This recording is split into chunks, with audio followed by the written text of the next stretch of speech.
Headbangers Ball on location, backstage at the Great Western Forum. It's hard for me to say with Jason and Lars from Metallica. And first of all, we get more letters to the Headbangers Ball about you guys than any other band, period. So there's a lot of questions I want to ask. But first, we got to talk a little bit about the Grammys. And even though the Grammys are sort of been like kind of a, not really stuffy thing, but a very respectable thing, you guys have been nominated 4 times for a Grammy. This is your 4th time, right? Yeah, I guess it is. Isn't that incredible? No, I don't know. It seemed like since we got the chance to be the first hard rock band to play on their show back in, God knows, 88, 89, whatever it was. I don't know. And that whole thing with Jethro Tull and all that kind of went haywire. I think there's a lot of people in the Academy that now remember the name Metallica more so because we didn't win the first year than if we just walked off with it, you know. So they've been really good to us up there, and we've won 2 so far, and we're nominated for 2 this year. So, I mean, it's always a pleasure, you know. What can you say? Now, in the past, you've always been nominated for, like, a metal category. Even though this one you're nominated, the album Metallica is nominated for Best Metal Performance, you're nominated in the Best Rock Song category, along with Tom Petty and Sting and people like that. You fooled them this time, didn't you? Man. No, I just have, I think that this time we all feel righteous about the nomination. We'll feel really good if and when we get it. The first, what are your predictions about getting it? we're gonna win. The Don't sugarcoat it. Just get right to the point. the first time, you know, when they nominated us for 1, we really thought we were gonna get it, and we felt that we deserved to get it. Okay, and that was the first time, but they were kind of not really sure about it. And then the other 2 that followed that were kind of and this time I think we feel proud and deserving again. Now, Lars, I hear that you're going to be performing live again at the Grammys. Yeah, we're back. Oh, no. This is a question I want to know. I think we should play with our backs to the audience, though. That was the suggestion from our light guy, like Miles Davis used to do. I think that's cool. I think we should try that. Because what I think would be weird, for Metallica to be playing and looking out there and seeing people like Quincy Jones and Michael Jackson. You guys played before. You did 1? Yeah, when we did 1 in 3 or 4 years ago, I mean, we're sitting up there on stage, and the front row is like you say, Quincy Jones, Miles Davis, the mayor from LA, Tom Bradley, Stevie Wonder, Whitney Houston. It's like, hi, we're Metallica. Check this out. You know, and they're going, whoa! Stevie's sitting there going, what? Stevie, we were getting the most energy out of Stevie from any, you know, everybody up on the top, they were cool. They were, you know, yelling and stuff. Everybody down here, Stevie had the most energy out of all of them. And he was digging it, you know, it was cool. Stevie Wonder's into Metallica. Stevie Wonder, that was all right. And we're going to be back talking to you guys in a little bit. But we asked Dave Mustaine earlier about his feeling about the Grammy nomination. You're going to see what he said. You're also going to see the video, Hangar 18 from Megadeth. And first of all, I'd also like to say congratulations to Dave and Pam, because they just had a baby named Justice. So congratulations to the Mustaine family. This is what Dave said about the Grammy nomination. It's almost cooler not to win a Grammy. This year, I don't know if we're going to win or not. To me, it's not going to break my heart if we don't, because we've never really searched for Grammys or stuff like that. Welcome back to the very special Grammy edition of the Headbangers Ball, and we've been celebrating while you were watching all those videos. And did we win yet? What? Did we win yet? Well, the Grammys is Tuesday night, so be sure to watch it, because... By the way, this is the Grammy special show. Can you tell? Yeah, because you got Because the way I'm dressed. This is my Grammy outfit. Everybody knew. Make sure everybody sees his new shoes, his new red shoes. Woo! For the Grammys, a special for the special Grammy edition show. I want to ask one last Grammy question. Suppose that you were not nominated in the Best Metal Performance category. You've got some good bands going against you: Megadeth, Megadeth, Motorhead, Anthrax, and Soundgarden. See, I'm trying to remember. I remember there's 3 bands that start with M in it, so I'm just like... Who should win? I think Motorhead should definitely win. We're talking to Lemmy later on in the show. Yeah, well, like, I just think a lot of people in America don't really appreciate or respect what Motorhead, and especially Lemmy, have done for hard rock and metal in the last 10, 15 years. And I think if there was any justice in this world, Motorhead would walk with it, definitely. And I said I just would like to see Lemmy's acceptance speech. Yeah. When being part of No kidding. That'd be great. Because nobody would ever be able to follow that. Exactly. Now I want to ask a lot of questions about the show. This is the second time that I've seen the tour. Actually, we're going to play a video. We'll come back. We'll ask questions about the show. Right now, we're going to play Guns N' Roses' Don't Cry. Now, Use Your Illusion, #1, was nominated for Best Hard Rock Performance. Now let's take a look at GNR Don't Cry. Backstage at the Great Western Forum with Jason and Lars from Metallica. This is the second time I've seen the show on this tour, And the nice What'd you thing, think of it, Rick? the nice thing about it was that the second show was different than the first, and you guys honestly look like you're having a good time playing.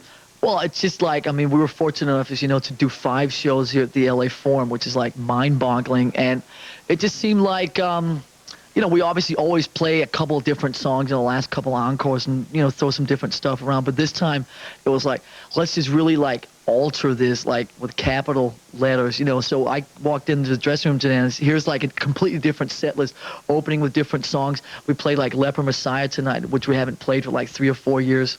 We started playing Damage Inc. again and stuff like that. And it was a lot of fun tonight. We played all of Master of Puppets, which we haven't done on this whole tour. We just usually play the first couple of verses and choruses and then go into something else. And it was just a lot of fun tonight. It really was. And kind of keeps us on our toes a little bit. You don't want to settle into something and be so comfortable with it that you end up on autopilot, you know what I mean? So this was the best show, I think, of the ones in LA, just because it was so different. Yeah, for the people that are in America that don't realize how big this place is, the biggest shows I know Motley played here 3 nights, Guns N' Roses played here 4, and you guys sold out 5 nights here. Yeah. The only person to sell out more is Neil Diamond, who sold out 10. So Who the hell is Neil Diamond? he sold out.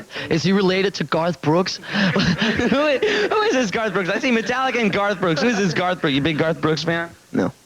Because I think he's a big Metallica fan. No, again. No. Can you say that like a little more specific? I really don't think much of Garth right now.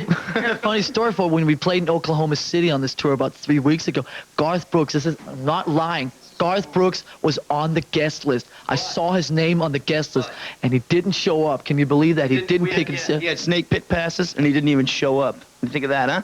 Huh? This is not made up. This is a real story. It could be that, but it could be like the tribute to Garth Brooks and not the real Garth Brooks anyway, so you might not have known. It could have been.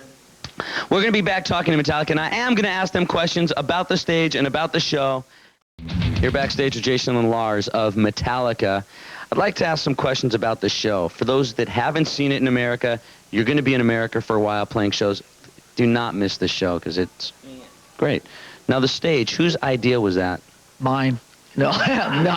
That was the easy answer. Actually, it was something that really developed over the course of about a year. You know, just different things about James wanting to go to different places and sing and not always be stuck in the same place. You know, I really always thought that it could be cool one time to have the drummer and not be stationary like, you know, everybody else can roam around and have fun and so on. And just, we did some stuff in Europe in 1990 where we experimented with some different things. And this is just a sort of continuation of that, just over the course of like the last year and a half between the whole band. And we worked very creatively with our 2 managers, Peter and Cliff, and everybody just kind of pitched in different ideas, and this is basically how it ended up.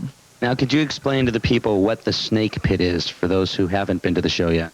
It's pretty much like the eye of the hurricane. You know, we got the stage is kind of shaped like a diamond like this, and in the very center of it, 80 or 100 people get to stay in there, usually like radio contest winners, MTV winners, whatever, that kind of a thing, and friends and family. And people that have extra old Kill 'Em All shirts on, stuff like that, we have them come in there. And it's just, you're about head and shoulders onto the stage, and we're running all around you and spitting and sweating on you and stuff like that. And It's over. really cool, but Bridge. yeah, it goes over. We're over all around. Yeah, it is the eye of the hurricane. And for people that want to watch you play, the drums travel at different times all over the stage. 2 drum sets. Not 1, but 2. 2 drum kits. That's one more than most bands bring. No, it's just like I said earlier. It's like, you know, a lot of times, you know, not just speaking for myself, but, you know, drummers can end up sitting back there and get, like, kind of bored, and everybody is out there getting all the energy and so on, you know, and it's just like, this is, it's cool. Everybody's out there front row and doing their thing, and I get a lot of energy back from the audience, you know, which makes everything even more happening on stage and so on. It's just, it's a fun thing to try something different. Like I said, why should the drummer always be stationary, you know? That was your idea, that one, right? Definitely, yeah. So I just wanted to try something like that. So I had these drums that flip. I don't even know how it works, but I'm kind of like traveling all over the place too, playing songs. Basically, every song that we play, we all like in different configurations and stuff like that, and it's blowing people's minds. It's definitely cool. Yeah, that was the idea of the whole thing, is to have the moving focal point. You know, like never have just the singer there, drummer there, day-to-day, like that. Everything's moving, any given song, any given day, any given show, right?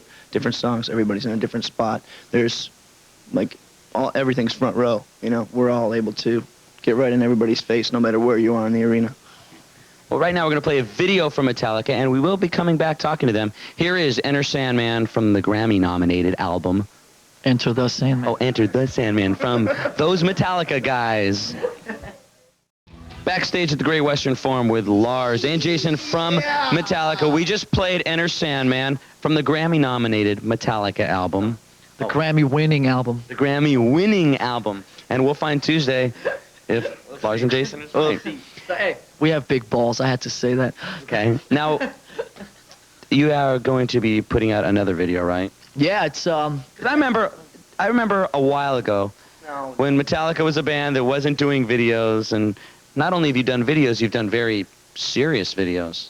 Yeah, well, this is something different. Believe me, it's like you said. I mean, I think we kind of got stuck in the rut of, just doing all one. I mean, they're all great videos, and I'm not saying anything bad about them, but we really wanted to try something different instead of, videos with old men in them. So this shows a completely different side of Metallica. This is the video for Nothing Else Matters, and it is all footage. It's only us, and it's all footage from the studio when we're recording the album. And it's not like the kind of scenario where you decide after the record's done that you're gonna you do a video for this song and then rent a recording studio and go in and simulate or lip sync. I mean, this is actually, we had a camera just like this one right here with us the whole time when we were in the studio, and every time we were recording, he was filming it. So this is the actual footage from when we were recording all the bits for Nothing Else Matters, and I guess it will premiere on your channel on Wednesday, February 25th. So it's not necessarily a video that has some meaning or concept. It's just Metallica. It shows more personality of Metallica than any of the videos prior to this. It really shows a bit, different sides of everybody, and the actual, it's very honest, very, very cool. Thanks again for taking the time to talk to us, and good luck on the Grammys, which is Tuesday night. Right now, it's time for us to play a video from Ugly Kid Joe. Here is Everything About You.